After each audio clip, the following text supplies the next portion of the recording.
पाकिस्तान में राजनीतिक संकट, टिकी हुई है दुनिया भर की नजरें। पाक में गृह युद्ध के बीच पीएम मोदी ने कुछ ऐसा किया जिसकी तारीफ हर तरफ हो रही।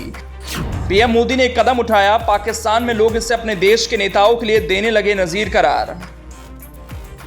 पाकिस्तान में गृह युद्ध के लिए रास्ते बन रहे हैं। पाक में इस वक्त जारी राजनीतिक संकट पर दुनिया भर की नजरें टिकी हैं। इन सब के बीच कर्नाटक में विधानसभा चुनाव के जो परिणाम आए उस पर पीएम मोदी ने कुछ ऐसा किया कि पाकिस्तान में बुद्धिजीवियों के बीच एक नई बहस की शुरुआत हो गई। चर्चा तब से लेकर अब तक जारी है। क्या पाकिस्तान में ऐसा हो सकता है? कोई कह रहा पाकिस्तान के नेता कद्दावर चेहरे तो अपने विरोधी को ऐसा कह ही नहीं सकते। जिस पाकिस्तान में अजीत डोभाल सालों छुपकर जासूसी करते रहे, जो डोभाल प्रधानमंत्री नरेंद्र मोदी के करीबी सलाहकारों में से एक हैं, उन्हीं के नेता नरेंद्र मोदी की ओर से कही गई एक बात पर पाकिस्तानियों के बीच खुलकर बहस हो रही है। पीएम नरेंद्र मोदी ने कुछ ऐसा किया है जिसकी तारीफ पाकिस्तान में हो रही है।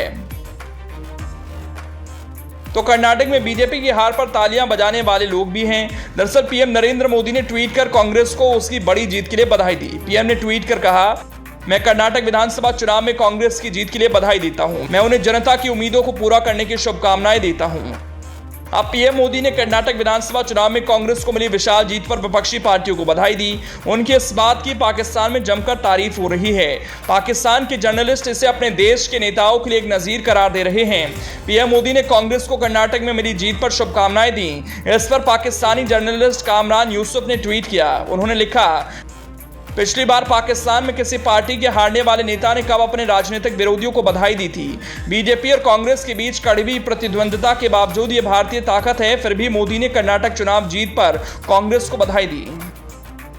कांग्रेस ने करीब 3 दशकों बाद किसी विधानसभा चुनाव में इतनी विशाल जीत हासिल की है। हालांकि कुछ पाकिस्तानी जर्नलिस्ट ने हार के बाद बीजेपी की आलोचना भी की। पाकिस्तान के एक जर्नलिस्ट डॉक्टर कमर चीमा ने ट्वीट किया, लिखा, भारत में मोदी की शक्ति के शिखर पर और कर्नाटक में बीजेपी कांग्रेस से चुनाव हार गई। कांग्रेस को जहां 57% वोट मिले तो बीजेपी को कुल 41% वोट हासिल हुए। क्या ये आने वाले आम चुनावों में भाजपा की राजनीति को प्रभावित कर सकता है? इस पर अमेरिका में रहने वाले दक्षिण एशिया के पाकिस्तानी विशेषज्ञ उजैर यूनुस ने कमर चीमा को करारा जवाब दिया। उन्होंने ट्वीट में लिखा,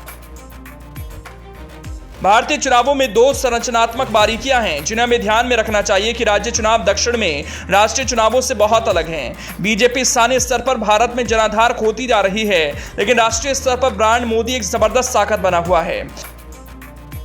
आपको बता दें कि पिछले 3 दिनों से पाकिस्तान में राजनीतिक तौर पर उथल पुथल मची है। इस्लामाबाद हाई कोर्ट से पूर्व प्रधानमंत्री इमरान खान की गिरफ्तारी ने हालात को और जटिल बना दिया। इमरान की गिरफ्तारी के बाद से पाकिस्तान में हालात अशांत हैं। इस अशांति के बीच पाकिस्तान बुद्धिजीवियों के बीच बहस का केंद्र पीएम नरेंद्र मोदी हैं।